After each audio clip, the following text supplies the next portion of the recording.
Chers auditeurs, vous êtes à l'écoute des messages de la bonne nouvelle de Jésus transmis à travers les prédications de l'Église adventiste du 7e jour, Église africaine francophone de Bruxelles.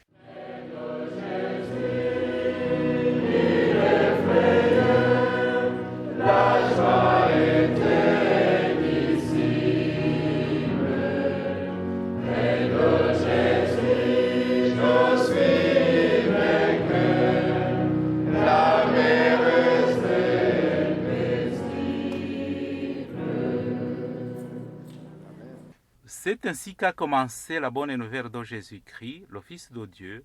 C'est là ce qui est écrit dans le livre du prophète Ésaïe. J'enverrai mon messager devant toi, il te préparera le chemin. On entend la voix de quelqu'un qui crie dans le désert.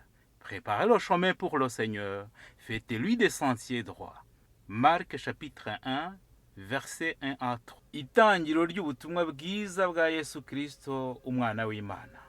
Nk'uko byanditswe n'umuhanuzi Yesaya, ngo nuko ndenda gutuma integuza yanjye mbere yawe, izatunganya inzira yawe. Ijwi ry'urangurira mu butayu, ati nimutunganye inzira z'Uwiteka, mugorore inzira ze. Mariko igice cya mbere, umurongo wa mbere kugeza ku wa 3.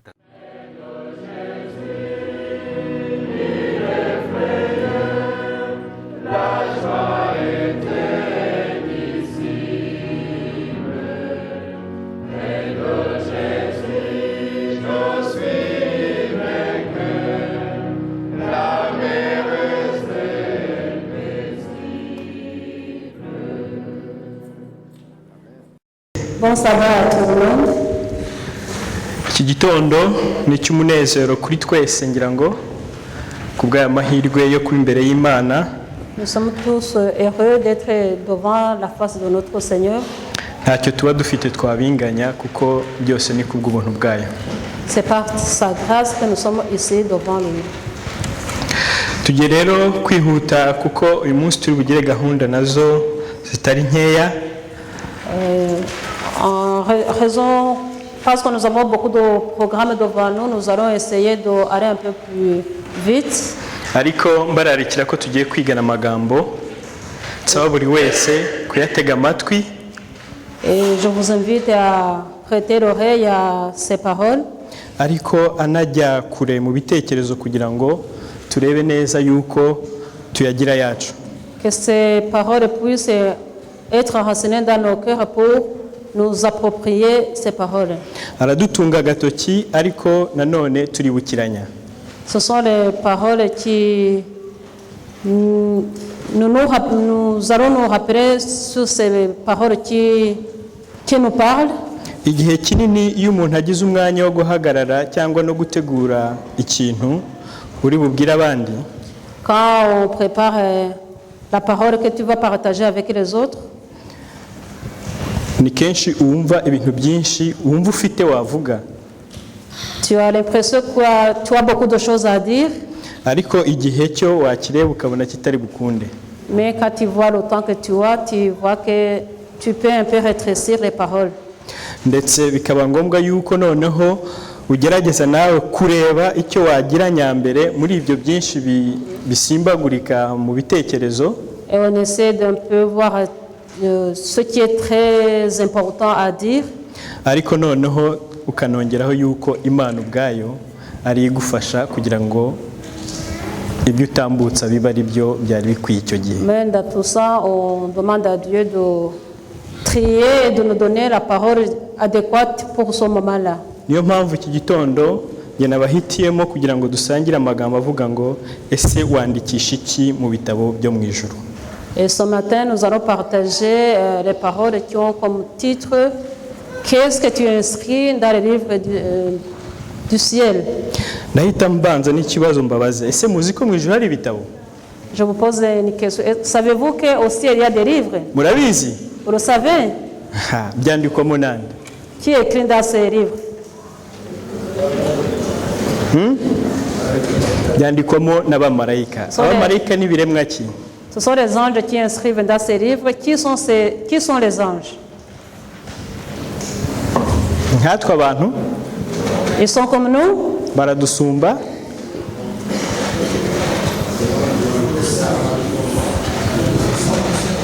Il nous dépasse. Il nous dépasse. bahurijeho ko badusumba ariko mu ijambo rimwe icyo tuzi barakiranuka.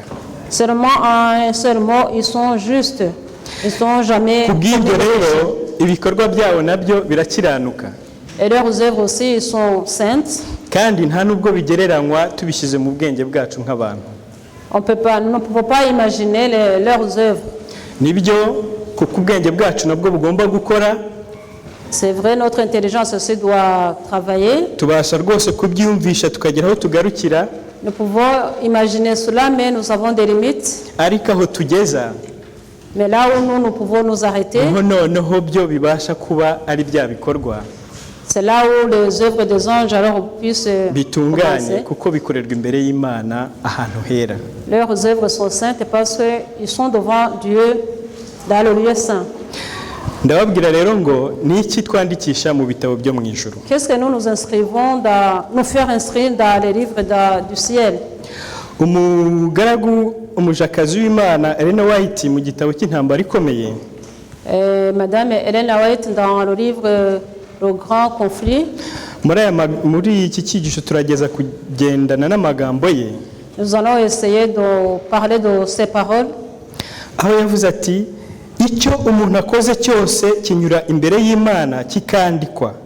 Tout acte de l'homme passe devant Dieu et il est inscrit. Kandi kikandikwa ko ari igikorwa cyo gukiranuka. Et cet acte est inscrit comme un acte juste. Cyangwa ko ari igikorwa cyo gukiranirwa. Ou comme un acte de péché. Ibyo mwari mubizi ko byose byandikwa. Vous saviez que tous ces actes sont inscrits. Abantu dukunda ibyiza wasanga kenshi twihitiramo cyangwa tukumva ko handitswe icyiza gusa. Nous les hommes, nous aimons les biens. Souvent, nous pensons que ce sont les biens seulement qui sont inscrits. Uwo mwanda w'ibibi dukora se Imana yabibyandika ngo bigende gute? Et on se dit tout ce qu'on fait, tout ce qui est du mal, pourquoi Dieu les inscrivait dans le livre? Abantu bagatekereza gutyo rero rimwe na rimwe ntitunabyiteho ntitubiha agaciro. Et parfois on ignore que les mauvais actes aussi sont inscrits. Yarongera aravuga ati mu buhanga butangaje kandi butagereranywa. Elle a encore dit dans la puissance ou dans l'intelligence suprême. Imbere y'izina ryose mu bitabo byo mu ijuru handikwa ijambo ryose ry'ibinyoma, umurimo wose wo kwikanyiza, inshingano yose itujujwe n'icyaha cyose gikorerwa mu rwihisho. Elle a dit, tout acte de l'homme est inscrit devant son nom, toutes les paroles d'injustice et chaque acte d'orgueil ou bien les responsabilités qui ne sont pas accomplies et tout péché qui sont faits en cachette. Aha ni résumé y'ibikorwa byose dukora. Ça c'est un résumé de nos actes que nous faisons tous les jours. Byose birazamo. Tout est dedans. Ari byikora bikagaragara. Tout ce que nous faisons à la lumière de tout le monde. Ari byo ukorera mu rwihisho bitajya bigera hagaragara abantu batazi. Et tous les péchés que nous commettons dans l'intimité. Ibyo byose imbere y'Imana ho biragaragara. Tout est dévoilé devant les yeux de Dieu. Kandi ngo byandikwa muki mu buhanga butangaje butagira. Et ils sont inscrits dans l'intelligence, dans le pouvoir suprême. Ikindi cyongeyeho byandikirwa imbere y'Imana. En plus, ils sont inscrits devant Dieu. Ariko nubwo bimeze gutyo, malgré cela, hari byinshi Imana nayo idukorera. Il y a beaucoup de choses que Dieu fait pour nous. Ntago inirengagiza gusa ngo wenda igira ibyo muri ubwo buryo bwo kwandikisha ibyo byose uko bihita. Il ne fait pas seulement inscrire toutes ces choses devant lui. Ahubwo hiyongeraho hano umujakazi yarongera andika ati imiburo yoherezwa n'ijuru cyangwa gucyaha kwirengagijwe. Ibyo bintu byose nabyo bigira gute birandikwa. Et tous les messages qui nous viennent du ciel pour nous sauver, tout ce que nous ignorons, tout est inscrit dans le livre. Igihe cyapfushijwe ubusa.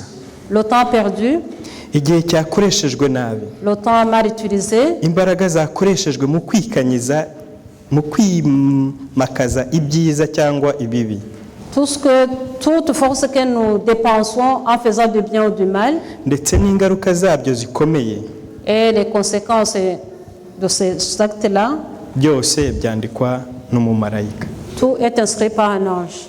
Ese hari ikintu gisigaye Est-ce qu'il y a quelque chose qui reste? dufite dushobora kuba dukinga Imana kitajya cyandikwa ku buryo kitatazadukoraho? Est-ce que nous pensons qu'il y a des choses que nous faisons qui échappent à l'œil de Dieu? None se ikibazo murabizirikana iyo mukora? Quand vous faites tout cela, est-ce que vous pensez qu'il y a un Dieu qui inscrit? Muzirikana ko muri kwandikisha muri ibyo bitabo byo mu ijuru? Vous pensez et vous savez que vous faites inscrire ces choses-là dans le livre, dans le ciel. Reka tujye mu Bakorinto ba kabiri igice cya 5 umurongo wa 10. Nous allons lire en 2 Corinthiens chapitre 5 verset 10. 2 Corinthiens 5 verset 10.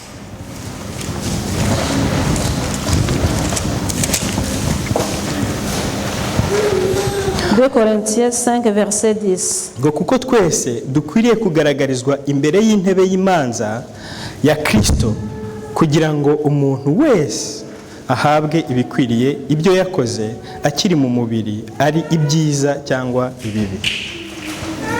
Car il nous faut tous comparaître devant le tribunal de Christ, afin que chacun reçoive selon le bien ou le mal qu'il aurait fait étant dans son corps. Aha bongeyeho baravuga ko ari umuntu wese ugomba kugororerwa, kandi kugira ngo ingororano ye igerweho bishingiye ku byo yakoze akiri mu mubiri, ari ibyiza kandi ari n'iki n'ibibi ntago babisize. Il dit que chacun, pour avoir sa couronne, on va se baser sur tout ce qu'il a fait, que ce soit bien ou mal, il aura sa récompense. Kubera iki byose byanditse muri bya bitabo. Pourquoi? Parce que toutes ces choses sont inscrites dans ces livres. Iyo rero urebye mu bikorwa byacu hagomba kugaragarira ibintu bibiri. Dans nos actes, il y a deux choses. Mu bikorwa byacu akenshi hagaragarira imico yacu. Dans nos actes, on voit notre caractère. Kandi hakagaragara n'imibereho tugira ibihe byose. Et tout notre être dans toute notre vie. Nyamara Yakobo we mu gice cya 12. Mais dans Jacques chapitre 4, Jacques chapitre 4, 2 verset 12. Jacques 2, chapitre 2 verset 12. We aradukebura akatubwira ati muvuge nyamuneka kandi mukore nk'abajya gucirwa urubanza n'amategeko atera umudendezo. Je pense Jacques le dit, parlez et agissez comme devant être jugés par une loi de liberté. Hari igihe akenshi rero dusoma Bibiliya cyangwa se nibyo ntavugaga mu buryo tuvuga dukora ntitugire na rimwe tubyitaho kugira ngo tuzirikane ko byandikwa. Souvent quand nous lisons la Bible, ou quand nous faisons toute autre chose, parfois nous ignorons que tout ça est inscrit dans les livres. Nyamara Yakobo haravuga ati muzirikane ko mujya gucirwa iki urubanza n'amategeko atera umudendezo, ariko bishingiye mu byo muvuga ndetse no mu byo mugira gute. Mais Jacques dit que nous devons parler et agir comme nous devons être jugés par la loi de liberté dans tout ce que nous faisons, dans tout ce que nous disons. Maze muri cya gitabo cy'intambara ikomeye nababwiye, Ellen White nawe yaravuze ati amategeko y'Imana niyo azaba urugero ngenderwaho rwo gusuzumira imico n'imibereho y'abantu mu rubanza. Dans ce livre, Ellen White dit que les commandements de Dieu seront la base ou la mesure du jugement. Ariyo mpamvu nababwiye nti mu bikorwa byacu ibyo bintu imico n'imibereho byanga bikunze bigomba kugaragara. Raison pour laquelle je vous dis que dans notre vie, notre façon d'être ou bien notre caractère doit être vu par tout le monde. Bisa nk'ibyo umubwiriza 12 nawe dans Ecclésiaste chapitre 12, umurongo wa 13 n'uwa 14. 13 et 14 versets.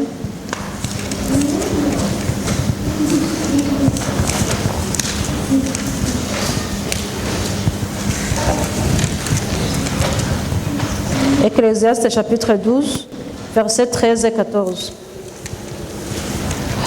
Naho hari amagambo avuga ati ubahe Imana kandi ukomeze amategeko yayo kuko ari byo bikwiriye umuntu wese kuko Imana izazana umurimo wose mu rubanza. Chapitre 12. 12, 13, 14. Les paroles des sages sont... Moi, je pas la même chose. 12, 13. Pas la même chose. Je sais pas, c'est pas la même version. 14.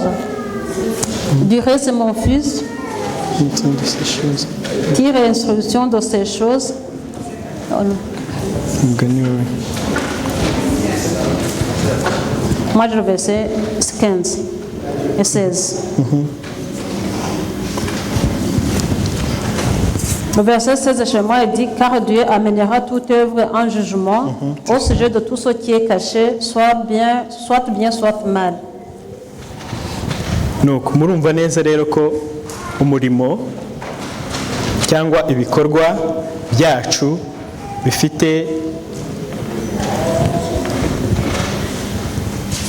akamaro kanini kuri twe igihe cyose tubyitayeho mu gihe tubirimo tubikora. Comprenez bien que notre caractère, nos œuvres, notre façon d'être a un impact sur notre vie. Kuko ibyo byose bizagaruka hehe mu rubanza. Parce que toutes ces choses reviendront au jugement. Kandi bikazarebwa kuri buri muntu wese. Et le jugement sera... Et toutes ces choses-là, chacun viendra, apparaîtra dans le jugement seul et toute chose sera jugée. Ariko nk'uko Imana itajya yibagirwa abantu bayo, murabona ko iba yaduhaye imiburo myinshi. Baraturarikira kuyubaha, baratwibutsa ibyo byose bigomba kuzabaho kugira ngo ahari bitubere urwandiko rw'inzira cyangwa ibyapa bituyobora mu rugendo tubamo. Mais dans l'amour de Dieu, il nous donne d'abord il nous prévient, il nous donne les messages qui peuvent nous ramener sur le bon chemin. Bityo rero tukaba tugomba rwose kuzirikana gucunga neza kugira ngo twandikishe ibidufitiye akamaro mu bitabo byo mu ijuru. Et nous devons être attentifs et que nous puissions faire inscrire de bonnes choses dans les livres dans le ciel. Ntabwo byarangiriye aho gusa, ahubwo umuja w'Imana yatubwiye n'ibitabo biboneka mu ijuru. Hélène White a continué, elle nous a cité aussi, elle nous a dit que des sortes de livres qui se trouvent dans le ciel. Aha tubwira ko hari igitabo cy'urwibutso n'igitabo cy'ubugingo. Il y a le livre de vie et le livre de souvenirs. Maze igitabo cy'urwibutso tukabwirwa ko cyandikwamo buri gikorwa cyose. Et dans le livre de souvenirs, on inscrit tout acte. Haranditse ngo ibitabo by'urwibutso mu ijuru byanditswe amazina n'ibikorwa byose by'abantu bibereyeho guhamya imyanzuro y'urubanza. Dans le livre de souvenirs, c'est inscrit les noms et les actes, tous les actes des hommes, et ça, ils sont là pour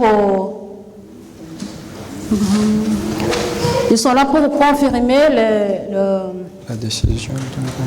la décision finale du jugement. Ayo mazina yose rero urumva ni ukuvuga ngo ni amazina yose n'ibikorwa byose by'abantu biri hehe muri icyo gitabo cy'urwibutso. Dans ce livre, c'est inscrit tous les noms et tous leurs actes. Nk'uko twabibonye kikaba bitareba gusa ibikorwa byiza gusa, ahubwo n'ibikorwa byose bipfuye cyangwa bibi biri muri icyo gitabo. Tous ces actes-là, que ce soit les bons actes ou les mauvais actes, sont tous dans le livre de souvenirs. Hari urutonde rwinshi rw'ibiboneka muri icyo gitabo. Elle a fait toute une liste de choses qui se trouvent dans ce livre-là.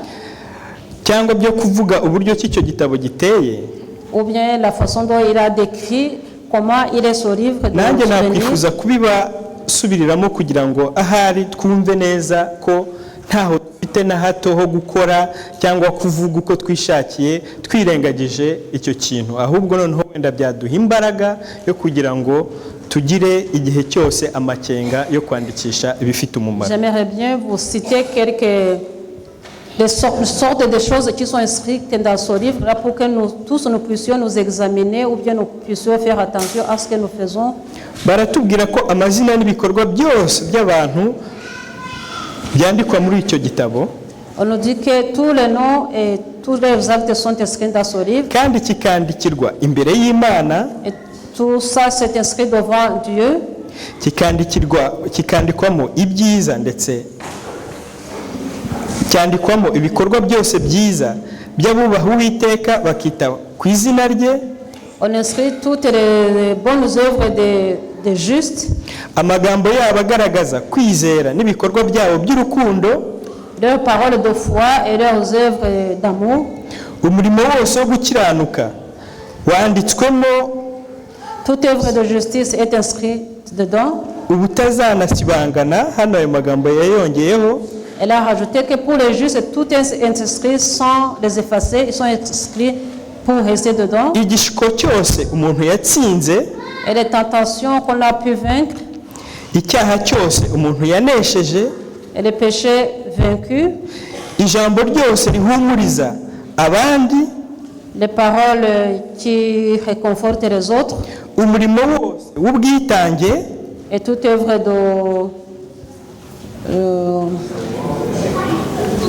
de dévouement. Umubabaro wose n'agahinda umuntu yihanganiye ku bwa Kristo. Les souffrances et les chagrins supportés pour Christ. Ibyaha by'abantu. Les péchés des gens. Igihishwe cyose. Toutes les choses cachées. Ijambo ryose ry'imfabusa abantu bavuga. Les paroles vaines que les gens prononcent. Ibigambirirwa mu rwihisho. Et les projets qui sont cachés dans l'intimité. Ibyahishwe mu mwijima. Toutes les choses cachées dans les ténèbres. N'imigambi yo mu mutima. Et tout ce qu'on voilà tout ce qu'on a dans nos cœurs, tous les projets qu'on a dans nos cœurs. Ibi bitabo niyo mpamvu navugaga nabaje ikibazo ntese muzi ko ibyo bitabo bibaho. Au début je vous ai posé la question, est-ce que saviez-vous que ces livres existent? Ibi bintu byose bitunyuraho nzi neza ko bitugoye no kubikontorora ku munsi. Toutes ces choses, je pense qu'il est difficile de contrôler toutes ces choses que j'ai citées ici. Kuko nk'abantu dusanzwe tuzi ko hari igihe usabwa wenda raporo cyangwa no kugira icyo ukora muri gahunda runaka bikagusaba igihe ko wicara ukitonda ukabitegura ukabiringaniza ukabishyira mu mvugo iboneye. Étant humain dans notre vie de tous les jours, parfois si on te demande de faire un rapport, tu vas prendre assez de temps pour réfléchir pour bien faire ce rapport. Ubonye niba ijuru ryaduhagaga ko gukora gutyo.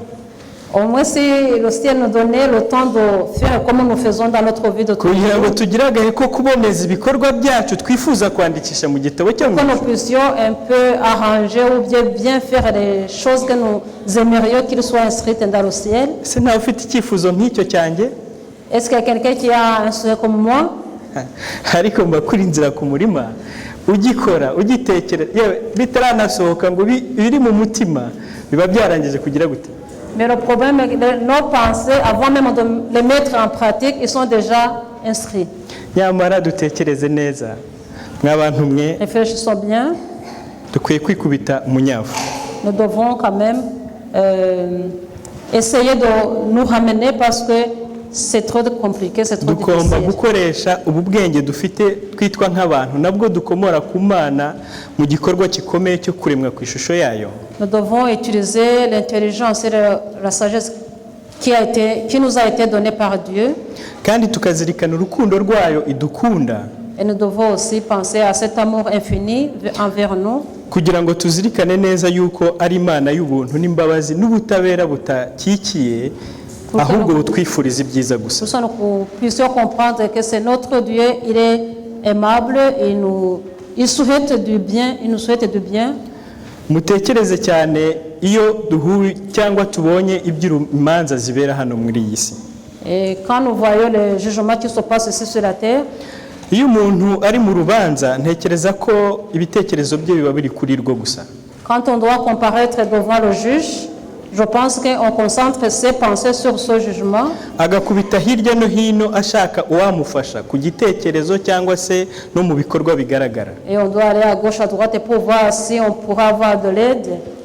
Reka noneho iyo dufite abavoka bo ni ukugenda tukababwira ukumva hari yuko bafite ubushobozi bwo kuba bagira icyo bagukemurira. Quand on a un avocat, on va consulter son avocat en pensant que lui, il a le pouvoir de tout faire. Icyo agutumye, icyo akubwiye, nubwo hari cyakunanira kukigeraho ariko urabanza ukiruka Tout ce ugashakisha. que l'avocat te demande, même si tu es dans l'impossibilité de le trouver, mais tu essaies quand même pour pouvoir apporter tout ce qu'il te demande. None mu bikorwa byacu utekereza ko hari n'urundi rubanza tuzahagarara imbere? Et dans nos actes, alors aujourd'hui, vous pensez qu'il y a un jugement encore, nous allons comparaître devant le tribunal? Ni igihe kingana iki ufata kugira ngo utegure urubanza rugutegereje? Combien de temps tu prends pour que tu puisses préparer le jugement qui est devant toi? Kandi mbibutse ikindi, Je vous rappelle encore une ku chose. badivantiste ni ihame tuzi neza rwaranatangiye Pour nous les adventistes, nous savons kuva que mu le jugement a gihumbi déjà kimwe magana inani commencé. mirongo ine na kane urwo rubanza rwaratangiye. Depuis 1884, le jugement a déjà Ahari commencé. wasanga twicaye aha rwacu rwaratambutse. Peut-être on serait assis ici alors que nous avons été déjà jugés. Iryo ni ibanga ry'Imana nta n'uwarimenya, ariko icyo tuzi neza ni uko tubonezwa igihe cyose kugira ngo tuzirikane ko urwo rubanza ruhari. Ça, c'est un secret divin, mais ce que nous savons, ce qui nous est demandé, c'est d'essayer de nous rapprocher du Seigneur, parce que nous savons qu'il y a un jugement. Kandi ko igihe cyose dukwiye gukora icyashoboka cyose kugira ngo tuzarutambuke amahoro, kuko hirya yarwo igihembo gihari kirashimishije. Et chaque fois, nous devons penser toujours à essayer de marcher selon la volonté de Dieu, parce qu'au-delà de ce jugement, il y a une couronne. Ariko abantu turagoye kuko twizirika cyane ku by'iyi si, tukumva ko hari icyo bizadufasha cyabasha kudusunika, tukirengagiza ko duharanira ubugingo buhoraho. Mais nous, les humains, nous sommes très compliqués, nous nous attachons aux choses mondaines, mais nous oublions qu'au-delà, il y a des choses éternelles. Ese ubugingo buhoraho hari icyo twabugereranya nacyo? Est-ce que la vie éternelle est comparable à quelque chose? Nose niki gituma dukina nk'abatabushaka? Et pourquoi nous nous comportons comme si nous ne voulons pas cette vie éternelle? Reka mbabwire neza ndetse kandi ngira ngo ni naho turi bunasoreze. Je pense que je vais vous dire quelque chose, je pense que c'est sur cette quelque chose peut-être qu'on va clôturer la prédication. Tugiye kureba isomo riboneka mu Baroma. Nous allons voir en Romains.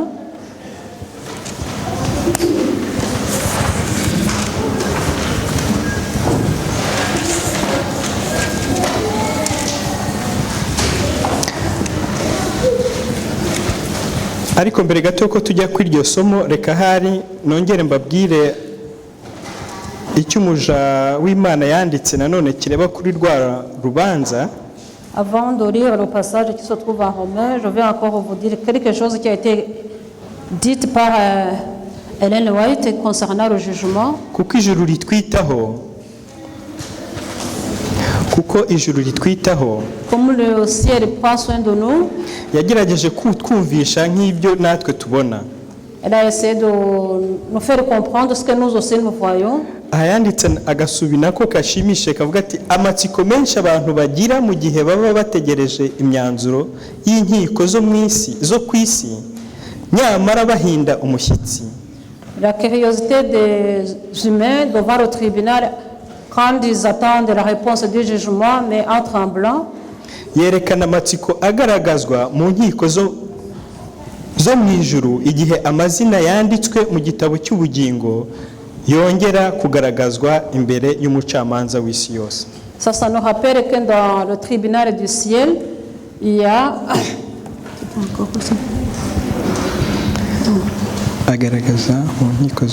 la curiosité que nous avons dans ce monde en attendant les décisions du jugement nous montre la curiosité qui se voit dans le tribunal du ciel quand les noms qui sont inscrits dans le livre de vie soit encore dévoilé devant le juge du monde entier. umucamanza rero w'isi yose hano bavuga ninde ye? Le juge du monde entier, c'est qui ici? C'est Dieu. Ni Imana. Igihe rero ngo izina ry'umuntu rigezweho kubera ko bajya kurisuzumira muri cya gipimo cya bya bitabo, erega ku Mana naho haba hari amatsiko ngo atangaje yo kugira ngo hagaragare ko uwo muntu yarwanya urugamba ayikorera. Quand le nom de quelqu'un passe devant Dieu, il y a aussi la curiosité pour savoir quelle est la décision, quelle est la conclusion finale de ce jugement, selon ce qui est écrit dans ces livres-là. Nababwiraga rero igitabo cy'urwibutso, reka nongere mbabwire ko hari n'igitabo cy'ubugingo. Je vous ai parlé du livre de souvenirs, il y Kandi a aussi un livre de vie. Icyo gitabo cyo cyandikwamo amazina y'abantu naho bose ariko bagize uruhare mu murimo w'Imana mu bihe byose. Dans le livre de vie, c'est inscrit le nom de toutes les personnes qui ont eu la participation dans l'œuvre du Seigneur. Nta gushidikanya buri umwe wese hano izina rye ryanditsweyo. Sans doute que chacun ici, son nom est inscrit dedans. Kubw'uko icyakuzanya ahangaha ntago nshidikanya ko gitandukanye no kwifuza kugira uruhare mu murimo w'Imana. Parce que si chacun est venu ici, je pense que la raison c'est que on est ici inconscient que nous avons besoin d'œuvrer dans l'œuvre du Seigneur. Kimwe cyo twitabye umuhamagaro wayo. Nous avons répondu à son appel. Kandi turizera tudashidikanya ko nk'Imana idukunda iduha umugisha ku bwayo. Et nous espérons que Dieu va nous bénir. Reka tuyisaba ahubwo dukomereza amazina yacu muri icyo gitabo. Demandons à Dieu de garder nos noms dans ce livre de vie. Iyo turebye mu byahishuwe igice cya 20, quand nous lisons dans le livre d'Apocalypse, chapitre 20, Apocalypse chapitre 20,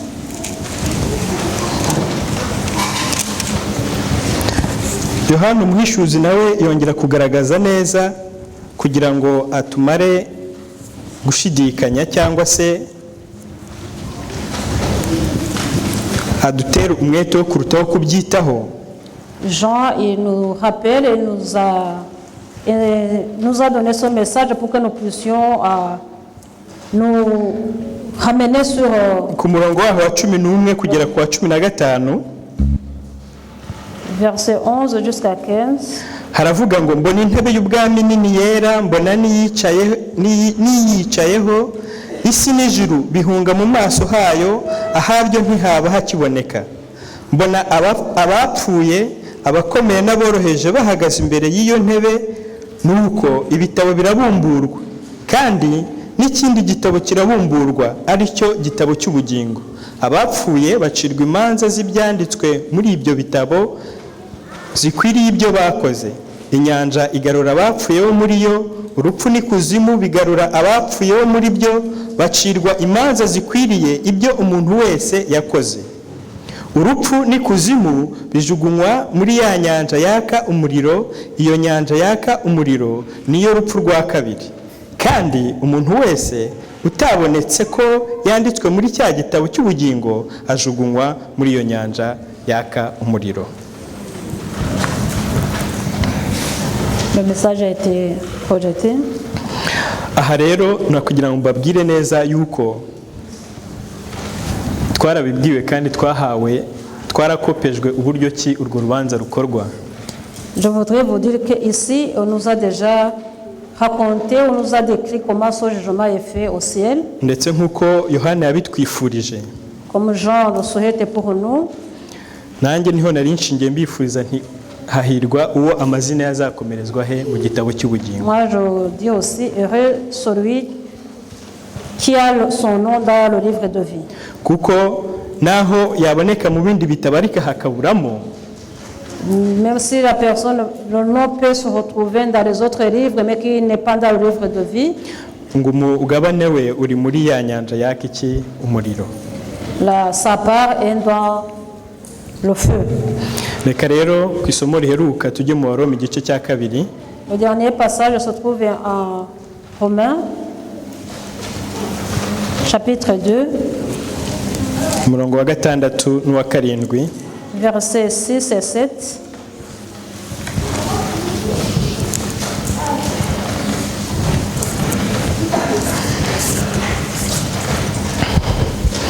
Abaroma igice cya 2 ku murongo wa 6 n'uwa 7. Romains 2, chapitre 2, versets 6 et 7. Ahavuga ngo kuko Imana izitura umuntu wese ibikwiriye ibyo yakoze, abashaka ubwiza n'icyubahiro no kudapfa babishakisha gukora ibyiza badacogora, izabitura ubugingo buhoraho. None nabaza nti ese mukeneye ubugingo buhoraho? Je peux poser encore la question, est-ce que vous avez besoin de la vie éternelle? Ushaka ubugingo buhoraho? Voulez-vous la vie éternelle? Mureke dukora ibyiza tudacogora. Faisons du bien sans se lasser. Ijuru bidufashe mu izina rya Yesu kuko ubwacu nk'abantu Que bitugoye. Dieu puisse nous aider. Nicyo mbasabira nanjye nisabira mu izina rya Yesu. C'est là ma prière pour vous et pour moi au nom de Jésus. Dusenge. Amen. Data mwiza, Notre Père, Mana ikomeye ikiranuka, notre Père qui est saint, uri mwiza ibihe byose, izina ryawe rihabwa tu es bon icyubahiro. à tout moment, que ton nom soit sanctifié. Bigaragarira mu bikorwa byinshi udukorera nk'abantu, Ta bonté se révèle par les actes que tu poses pour nous uburyo cyubana natwe umunsi ku wundi, et la façon dont tu vis avec nous jour après jour. uburyo ntacyo watwimye, aho wahereye uturaga gufasha no kuyobora ibiri mu isi. Tu nous as donné tout le pouvoir de prendre et gérer tout ce que tu as mis sur le monde. Kandi ukaba uzi ko hari byinshi bizatugora, ukaduha n'ijambo ryawe ritubereye umuyoboro muzima wo kutufasha kugenda muri uru buzima. Et comme tu savais que nous aurons des obstacles, tu nous as donné ta parole qui puisse diriger nos vies dans cette vie sur la terre. Ariko tugira amahirwe y'uko mu rugendo kubw'uko imihanda iteze neza, hari n'igihe tugenda duhumirije tutabona. Mais comme nous savons que nous avons ce privilège, parfois nous marchons sans être, sans rien voir sur notre chemin qui peuvent nous faire tomber. Duhe rero kubw'ubuntu bwawe umwuka wawe wera kugira ngo adukangure, Par ta grâce et ton esprit, réveille-nous, Seigneur. aduhe rwose kutagira icyapa na kimwe ducaho kuko byatuviramo kuyoba. Et que ton Saint-Esprit puisse, Seigneur, nous diriger pour que nous puissions rester sur le bon chemin. Ahubwo buri nyuguti y'ijambo ryawe yose ibe iy'ingirakamaro mu mibereho yacu, Et que nous puissions, Seigneur, tenir compte de tout ce qui est écrit dans ta parole dans notre vie. kugira ngo tuniyumvishe mu bwenge bwacu bukennye bukeya ko ntacyo tubasha kwigezaho ubwacu, ahubwo byose ko ari ijuru ibidukorera. Pour que nous puissions comprendre que nous ne pouvons rien faire sans que le ciel intervienne. Maze kubw'ibyo tuvuge ngo turakwihaye Imana bari ugenga ibyacu byose. Et que nous puissions, Seigneur, nous donner à toi entièrement.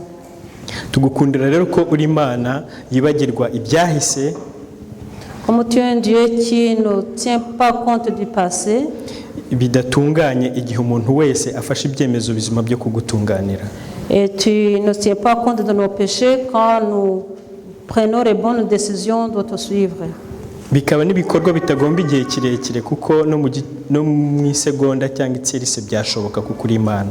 Pour toi, ça ne doit pas prendre trop de temps parce que tu es le Tout-Puissant, tu peux le faire tout de suite. Nuko rero nk'Imana ifite ubushobozi bwose, dufashe utwubaka uduhindure, Notre Dieu Tout-Puissant, transforme-nous, Seigneur. kuko ahari inyuma hacu haba ari akaga kuri twebwe, maze ubu ngubu rwose utubone imbere yawe nk'abagutunganiye iteka. Pour que tu puisses, Seigneur, nous faire oublier le passé, que tu puisses, Seigneur, nous tracer le bon chemin qui nous Kugira ngo ramène vers toi. utwigishe kuzirikana kwandikisha ibikorwa by'ingirakamaro bizaturengera mu rubanza. Permets-nous, Seigneur, de faire inscrire les bonnes œuvres, les actes qui nous défendront pour ton jugement. Kandi ku buryo ki nawe uzagirira amatsiko yo kubona twebwe twese abana bawe tunezerewe imbere y'ubwiza bwawe. Et que toi aussi tu seras content de nous voir à côté de toi. Nuko tugereho gusohoka ahangaha ahari n'ibyemezo bitandukanye mu mutima wa buri umwe wese. Nous allons nous séparer avec des projets différents. ariko ntago twatinyuka kuva imbere yawe tutagusabye umugisha mu buryo bwose.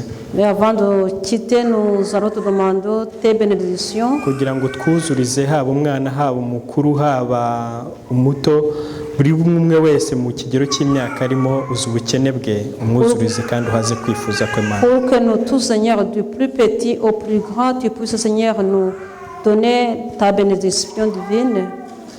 Kandi utwibutse neza yuko ibyo duharanira rimwe na rimwe tugeraho hano mu isi, yuko hari n'ubugingo buhoraho butagira ikibuhiga, twetegereje twese kuzabona Mana. Rappelle-nous, Seigneur, que nous avons devant nous la vie éternelle que tu as préparée pour chacun de nous. Nibyo ubushobozi bwose urabufite, ubasha no kubuduhera ubuntu, ariko wagennye ko ibikorwa byacu nabyo bibasha kugira icyo bigaragaramo kugira ngo bibashe kuduhesha ubwo bugingo. Tu nous as permis la vie éternelle et tu nous demandes aussi quand même de nous mettre aussi en œuvre pour que nous puissions arriver là où tu veux que nous puissions arriver. Duhe rero kugukorera bikwiriye kugira ngo tutazahusha igihembo. Donne-nous la force pour que nous puissions, Seigneur, nous investir davantage. Nuko urakoze rero kuko Imana yumva. Merci parce que tu es notre Père qui nous écoute. Kinezeza rero twebwe abantu nuko iyo dusubiza kandi uduha unarenza ibyo twubwacu twanatekereza. Et nous savons que quand tu nous donnes, Seigneur, tu ne mesures pas, tu dépasses même tout ce que nous demandons. Nuko iby'ingenzi byose ubona bikwiriye Mana ubidusesekazeho kandi ubidusangize twese mu izina rya Yesu. Tout ce que tu veux, tout ce que tu peux, Seigneur, nous rapprocher de toi, nous te le demandons au nom de Jésus. Amen. Amen.